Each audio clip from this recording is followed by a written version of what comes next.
Well, the man convicted of carjacking and robbing elderly men in 2 Maryland counties asked his victims for forgiveness today. A judge sentenced Henry Sanders to 60 years in prison. Maryland Bureau Chief Brad Bell is live in Rockville with how Sanders' victims responded to this. Brad? Well, Allison, sentencing hearings are the one time in a criminal justice process where victims and defendants both get to speak on their own behalf. And one victim got up in court today and said his experience with the carjacking reminded him of the time when he was 9 years old, that the Nazis came for his family. And then the defendant got up. He described himself as a preacher, and he preached. He told the victims that they needed to turn this tragedy into testimony and that they need to forgive him. The victim said they're not in a forgiving mood.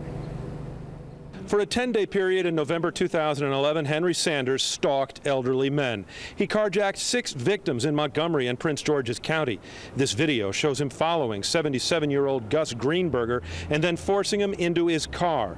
What you can't see is that he stabbed the Holocaust survivor in the leg and hit him in the face until he was bloodied and broken. These are evidence photos of Greenberger's condition at the time. He was as mean as can be. Today, Greenberger and 2 other victims got their justice as the 51-year-old Sanders was sentenced to 60 years in prison, with the judge calling the longtime criminal beyond rehabilitation. State's Attorney John McCarthy agrees. And this was a man who was a predator, who stalked and selected people because of their vulnerability and in large measure because of their age. Sanders, who you can see in this security camera video looking for a victim at a grocery store, made an impassioned speech in court. He said he's sorry and blamed what he called the demonic spirit and his crack habit for his crime spree. He also pleaded for forgiveness from the victims. Sanders' brother says his whole family asked to be forgiven.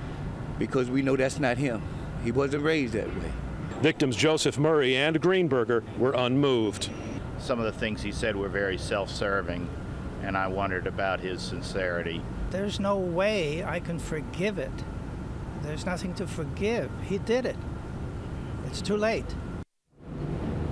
Well, Sanders has also been convicted of 3 very similar crimes in Prince George's County. He faces a long sentence there as well. In Rockville, Brad Bell, ABC 7 News.